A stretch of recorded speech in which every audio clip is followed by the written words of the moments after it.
So, hi po mga ka-Diyosa. So, ayan, merong comment dito, sabi niya. Ganyan po yung ginamit ko, pero sabi daw po sa napanood ko ay hindi daw po iyan original. So, ang tinutukoy po ng ating ka-Diyosa ay yung SCD Peeling Skin Lotion na hawak ko daw po dito sa video. Kasi kung makikita nyo dun sa taas, clear pa yung takip niya.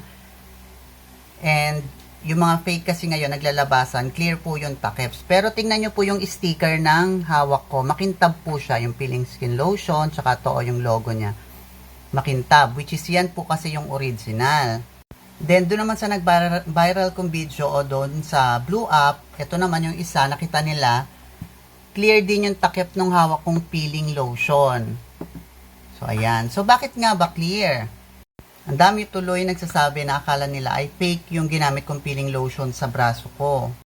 Para po sa mga hindi po nakakaalam, ako po ay seller and user ni SCD Peeling Skin Lotion since 2018 and 19 pa po. Ang original po talagang itsura ni SCD Peeling Skin Lotion ay ganito po. Makintab po yung mga lettering niya, tapos clear po talaga yung cup ng original. Then meron po kasing gumagaya since maganda po siya. Marami pong fake ngayon. And ito po yung fake natin. However, may video na ako tungkol dito. So, ito yung fake. May guhit dyan na black. And tingnan nyo yung lettering niya.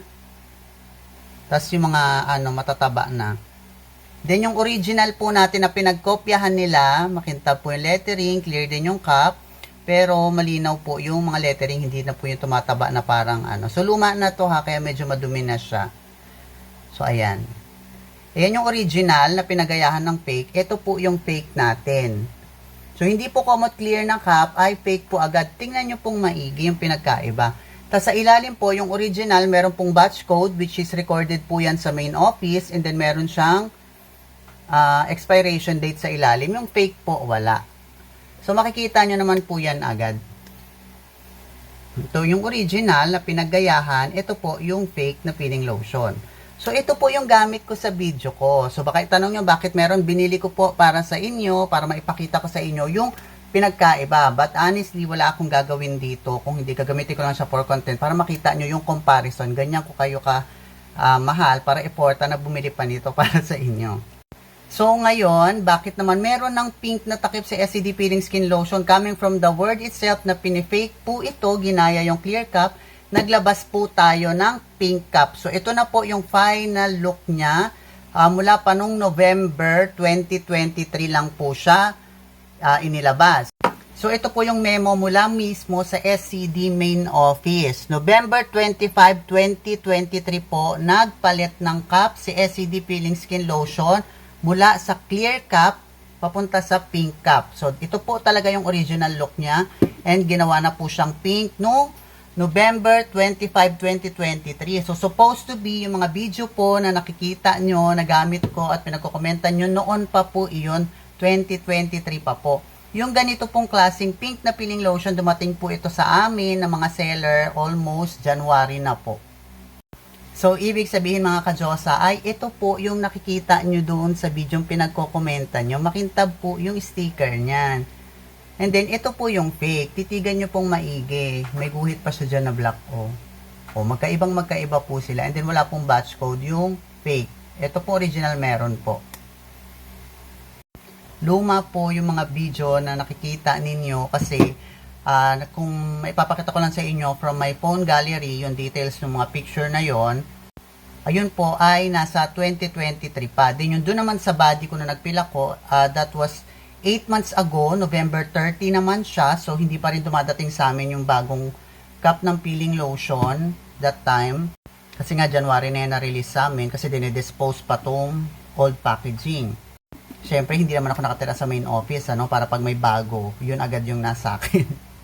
So, again, ulitin ko, luma po yung mga video na nakikita ninyo. Actually, yung mga video naman dyan, may nakasulat naman atang date kung kailan sila in-upload. So, makikita nyo naman yan kung luma or bago. Pero yung bago po nating pink na cup ni peeling lotion ay January na po ito lumabas sa amin. And yes, ngayon, ito na po yung gamit ko. Makikita nyo yan sa aking mga latest videos. Hindi po ako gumagamit ng fake mga ka-Diyosa. Kasi syempre, ayaw ko rin na masira yung skin ko. And again, this is my skincare for almost 6 years, the SCD Peeling Skin Lotion. So, ayan, actually, mukhang may pinaplano na naman ng main office na magpalit ng packaging ni Peeling Lotion for the third time. So, i-update ko na kayo sa ngayon pa lang kung ito yung luma nating packaging. Ito yung bago nating packaging naman ngayon, yung latest. Yan siya, may 50 ml. Then, meron na rin tayong pouch. May batch code din yan and expiration. Okay? So, wala kayong dapat ipag-alala. So, ayan.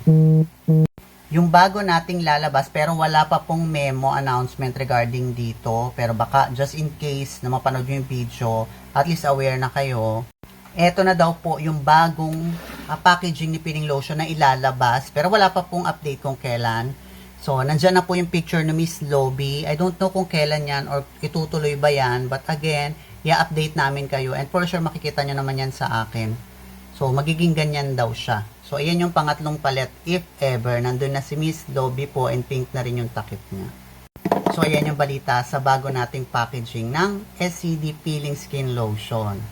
So, again, original po yung ginagamit ko. And since I am working sa SCD Customer Care, share ko na sa inyo, mostly po nang nakakagamit ng fake na peeling lotion ay ang sabi nila, wala daw pong reaction sa skin nila, 2 months na nilang ginagamit, 1 month na nilang ginagamit, 1 week na nilang ginagamit, wala daw pong nangyayaring kahit ano sa balat nila. But based sa experience sa paggamit ng original peeling skin lotion, ito tandaan nyo, unang gabi mo palang mag-apply sa mukha man yan or sa katawan mo, basta sa balat mo, makakaramdam ka agad ng skin reaction, which is the number 1 famous sa mga rejuvenating product, yung redness, itching, or yung pangangati at pamumula. Normal po yan sa kahit anong brand ng rejuvenating product. Kasi rejuvenating product po si peeling lotion. Hindi po siya basta lotion lang. Rejuve po ito.